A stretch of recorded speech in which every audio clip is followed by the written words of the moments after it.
ونصل الآن مشاهدينا إلى فقرة ضيف اليوم التي نتطرق فيها إذن لزيارة الرئيس الروسي فلاديمير بوتين لفرنسا ولقائه بالرئيس الفرنسي إيمانويل ماكرون في قصر فيرساي.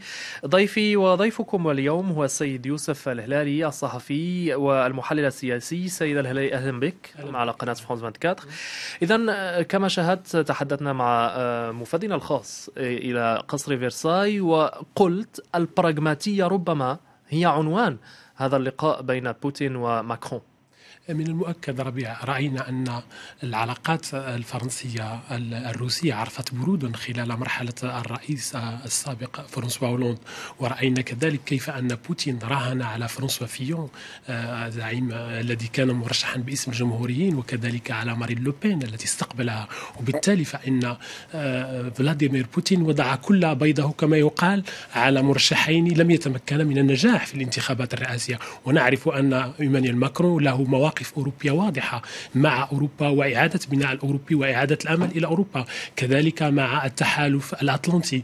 وبالتالي فإن بوتين يعرف من يلتقي اليوم، فهو يلتقي رجل مقتنع بأوروبا ومقتنع، وكذلك في نفس الوقت كما قلت فهو براغماتي. إيمانويل ماكرون يريد أن إعادة بناء علاقة مع روسيا، فروسيا هي في حاجة إلى هذه العلاقة، لأن روسيا راهنت كذلك على الولايات المتحدة وعلى ترامب، ورأينا كل التحقيقات التي تحوم حول الرئيس الأمريكي الجديد تحول دون هذا التقارب بين واشنطن وموسكو. وبالتالي لم يبقى لبوتين إلا إيمانويل ماكرون، فالرجل الذي حاربه اليوم هو الذي يمكن أن ينقذه من أجل التقرب من البلدان الغربية. وربما ماكرون واع بالمأزق الذي هو فيه بوتين في عدة ملفات، في الملف الأوكراني، في الملف السوري، في علاقته مع الولايات المتحدة. لنبدأ بالملف السوري.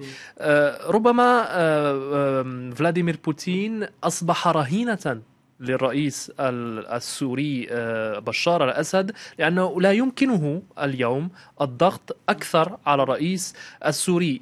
ما الذي يمكن أن يقدمه ماكرون لبوتين في هذا الملف؟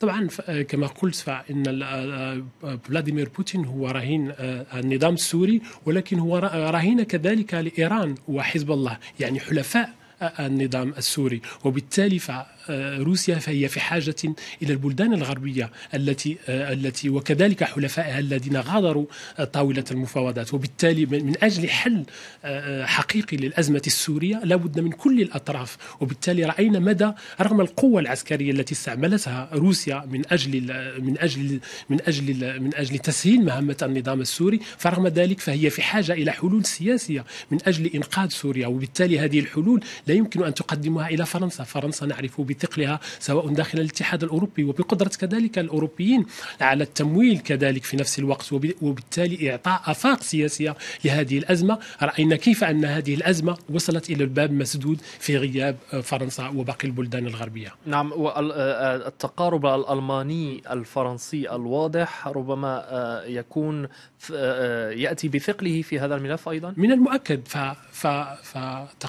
فالزيارة التي يقوم بها فلاديمير بوتين والتغير في الخطاب في تجاه إيمانويل ماكرون، ورأينا كيف الإعلام الروسي كان يتحدث بشكل سلبي على الرئيس الجديد باعتباره رئيس شاب وليست له تجربة. اليوم تغيرت النظرة وأصبح رئيس براغماتي وهو قادر على دفع الحوار الفرنسي الروسي. وبالطبع فإن هناك ملفات كثيرة عالقة بين البلدين. رأينا أنه لا ننسى أن العلاقات الاقتصادية ظلت وثيقة رغم البرود الذي تم في ال5 سنوات الأخيرة. ظلت الشركات الفرنسية هي أول مستثمر خارج شركات الأوفشور، فكانت هي أول مستثمر. هناك التعاون العلمي في المجال الفضاء، في المجال الثقافي. وبالتالي حتى هذه الزيارة واختيار قصر فيرساي واختيار هذه الذكرى بعد 3 قرون على زيارة بطرس الأكبر لفيرساي، وكذلك هذا القيصر الروسي الذي ازداد كذلك في بطرسبورغ مثل الرئيس فلاديمير بوتين. وبالتالي فالفرنسيون والرئيس الفرنسي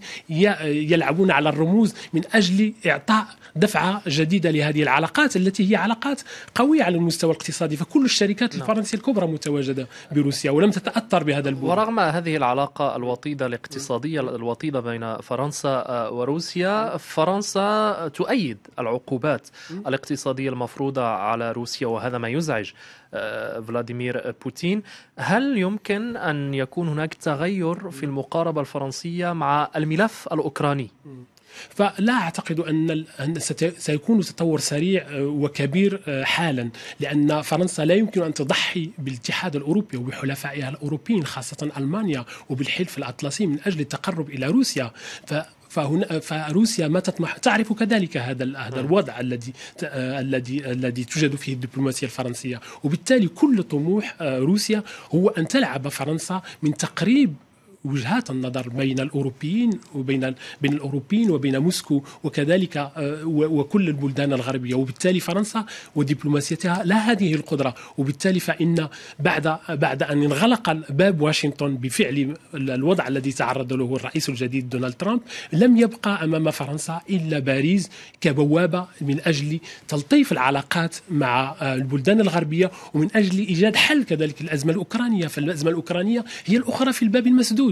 فرأينا أنه منذ الاتفاق الذي تم في النورماندي سنة 2014 الذي تم بين ألمانيا وروسيا وفرنسا وأوكرانيا لم يكن هناك أي تقدم، وبالتالي فروسيا فهي في حاجة كذلك إلى حل لهذه الأزمة. روسيا في مأزق في أوكرانيا، في شرق أوكرانيا، هي لا تقدر على ضم هذه الأقاليم من جديد إلى الأراضي الروسية. بالطبع فهي أزمة كبيرة ووصلت إلى باب مسدود. طبعا تم ضم جزء من الأراضي، ولكن روسيا لا يمكن أن تسير في هذا الاتجاه، وهذا يقلق كل بلدان أوروبا الشرقية. وبالتالي فروسيا هي في حاجة إلى علاقات اقتصادية عادية مع البلدان الأوروبية، وهي في حاجة إلى هذا العمق الأوروبي. ورأينا أن زيارة بطرس الأكبر إلى منذ 300 سنة إلى باريس كان من أجل فتح أبواب روسيا على باقي البلدان الأوروبية.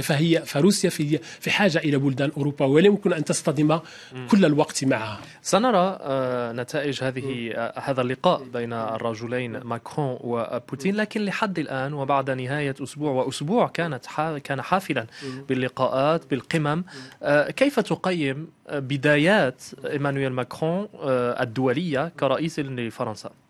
طبعا يمكن القول بسهولة أنها كانت بداية موفقة. رأينا سواء في اللقاءات الحلف الأطلسي أو اللقاءات التي تمت بين مجموعة 7 في صقلية، أن الرئيس الفرنسي يمثل هذه الصورة التي كان ينتظرها الفرنسيون، باعتباره يمثل الدبلوماسية الفرنسية ويمثل فرنسا، وسواء بطريقته في الحوار وكذلك السهولة التي كان يتعامل بها مع باقي قادة دول العالم خاصة الدول 7 الكبرى. وبالتالي ففي اعتقادي فإن الرئيس الفرنسي الذي تتوجه له كل الأنظار، خاصة أننا نعرف أن الرئيس الفرنسي ما زالت له معركة أخرى وهي الانتخابات التشريعية، وبالتالي هو يقوم بنوع من عملية لشاغم، يعني إثارة إعجاب الفرنسيين من أجل أن يعطوه أغلبية من أجل أن يحكم فرنسا، وإلا فإنه سيكون مجبرا على التعايش، وبالتالي سوف يتراجع على البرنامج الذي قدمه إلى ناخبي خلال الانتخابات الرئاسية. نعم، سؤال أخير ونسيناه عندما كنا نتحدث عن العلاقات بين روسيا وفرنسا، هل تعتقد وتتوقع أن يتطرق إيمانويل ماكرون مع نظيره الروسي للمواضيع الحقوقية؟